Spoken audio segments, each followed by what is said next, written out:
តដាបោះបាយបិណ្ឌជាមួយនឹងម្ដាយសុកស្រាប់តែកលេចទៅមើលលើដើមឈើទៅស្រាប់តែឃើញបលឹងខ្មោចនារីម្នាក់អង្គុយយកជើងហើយទម្លាក់សក់មកវែងខ្លាំងមែនតើហើយបងស្រីម្នាក់ក៏បាននិយាយថាគាត់ឡើងញាស់ដៃញាស់ជើងឡើងគាត់លែងមានអារម្មណ៍ថាគាត់ចង់ធ្វើបុណ្យកុសលទៀតដោយសារតែគាត់បានឃើញបលឹងខ្មោចនៅសសពេកជារឿងប៉ាត់មួយដែលបានកាត់ឡើងទៅលើបងស្រីម្នាក់ប៉ុន្តែរឿងនេះគឺតាំងពី5-6ឆ្នាំមកម្លេះពេលហ្នឹងគឺបុណ្យភ្ជុំបិណ្ឌអ្នកនរគ្នាគាត់បានទៅបោះបាយបិណ្ឌជាមួយនឹងម្ដាយរបស់គាត់និងប្អូនប្រុសពៅរបស់គាត់ពេលហ្នឹងគឺទៅបោះបាយបិណ្ឌអីធម្មតាទេប៉ុន្តែនៅពេលដែលបោះបាយបិណ្ឌចិត្តអស់ហ្នឹងគាត់ក៏បានដើរកាត់ដើមមួយគាត់អត់ស្គាល់ឈ្មោះទេប៉ុន្តែខ្ពស់ខ្លាំងមែនតើហ្មងគឺវានៅមិនឆ្ងាយពីគាត់ប្រហែលទេអញ្ចឹងគាត់ដោយសារតែឃើញដើមឈើនឹងធំពេកគាត់ក៏បានកលេចទៅមើលលើដើមឈើហ្នឹង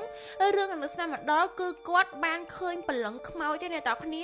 ភ្នែកឡើងសគាត់មានអាពណ៌ខ្មៅដូចយើងទេគឺសហ្មងហាក់មានប្របេមាត់អត់មានចំអុយទាំងអស់គឺមានតែភ្នែកឯងគឺបានយកជើងពីលើដើមឈើនឹងមកហើយសក់វែងខ្លាំងណាស់អ្នកនរគ្នាគាត់តែគាត់បានឃើញបលឹងខ្មោចនឹងភ្លាមគាត់អស់ដៃម្ដាយគាត់ឲ្យប្អូនគាត់គឺឈប់បោះបាយបិណ្ឌហ្មងគឺគាត់មានអារម្មណ៍អត់ស៊ឺស្រួលទេគាត់ក៏បាន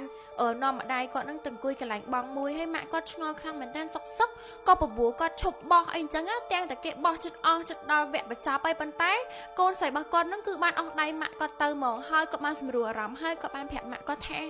ម៉ាក់មិញហ្នឹងខ្ញុំអត់ព្រើភ្នែកហើយខ្ញុំក៏អត់ឈួតដែរគឺខ្ញុំបានឃើញបលឹងខ្មោចនារីម្នាក់ភ្នែកឡើងសអត់មានប្របេមាត់អត់មានចំមោះអីទាំងអស់ហើយយកជើងពីលើដើមឈើដែលធំហ្នឹងហើយសម្លឹងមកខ្ញុំឲ្យសក់វាវែងខ្លាំងមែនតើខ្ញុំគួរធ្វើមិនទៅម៉ាក់អើយខ្ញុំភ័យរបៀបអញ្ចឹងហើយម៉ាក់គាត់គ្រាន់តែដឹងតំណឹងនឹងភ្លាមគឺអត់និយាយអីច្រើនទេ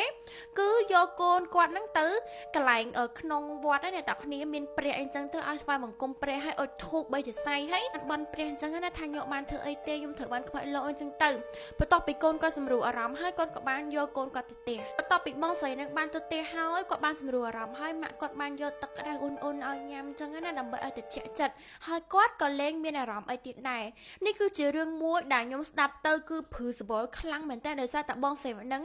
គឺប្រឡងគាត់គឺចង់សក់ហ្មងអ្នកនរគ្នាបងតាគ្នាបើគាត់ជាស្គាល់ជាមួយនឹងវីតាមីនតសុជាតិរបស់ Philips គេត្រូវអត់វីតាមីនហ្នឹងគឺមានអត្ថប្រយោជន៍ច្រើនខ្លាំងមែនតើញ៉ាំទៅ booster សាច់យ៉ាងសភ្លឺថ្លាជាពិសេសហ្នឹងគឺជួយបាត់ស្នាមលើមុខក៏ដូចជាមុនលើខ្នងផងដែរខ្ញុំតែងតែញ៉ាំផ្លែសារាហ្នឹងពីគ្រាប់ជារៀងរាល់ថ្ងៃមកដោយសារតែវីតាមីនហ្នឹងគឺពិតជាធ្វើឲ្យស្បែកខ្ញុំសស្អាតខ្លាំងមែនតើជាពិសេសបើសិនជាបងតាគ្នាមានស្បែកស្ងួតខើមលាបលាក់ងាយសអីសាក់ផ្លែសារាហ្នឹងទៅនេះថាជាប់ចិត្តហ្មងបើស្បែកដែលខ្ញុំកំពុងតែញ៉ាំនោះសម្រាប់បងដែលគាត់ធម្មតាអត់មានកូនខ្ចីទេគឺអាចសាក់ញ៉ាំបានសម្រាប់ពណ៌ទឹកសមុទ្រនេះវិញគឺសម្រាប់អាម៉ាក់ដែលគាត់ទៅប្រកាសកូន3ខែចង់ឲ្យសាច់យើងសភ្លឺថ្លាតឹងណែនហាប់ដូចកំងម្ដងទៀតសាក់ព្រើបានណាមិនខ្ញុំនិយាយថាផ្លែសារាហ្នឹងមានអត្ថប្រយោជន៍ខ្លាំងដោយសារតែស្រីយើងអ្នកទាំងគ្នាដឹងហើយគឺស្បែកឆាប់ស្ងួតឆាប់ខើមខ្លាំងមែនតើចង់បើចង់បានស្បែកស្អាតកុំភ្លេចជាមួយនឹងវីតាមីនតូចជាតិរបស់ Philips ដែលមានពីរជម្រើសតាមតម្រូវការអរគុណបាយបាយ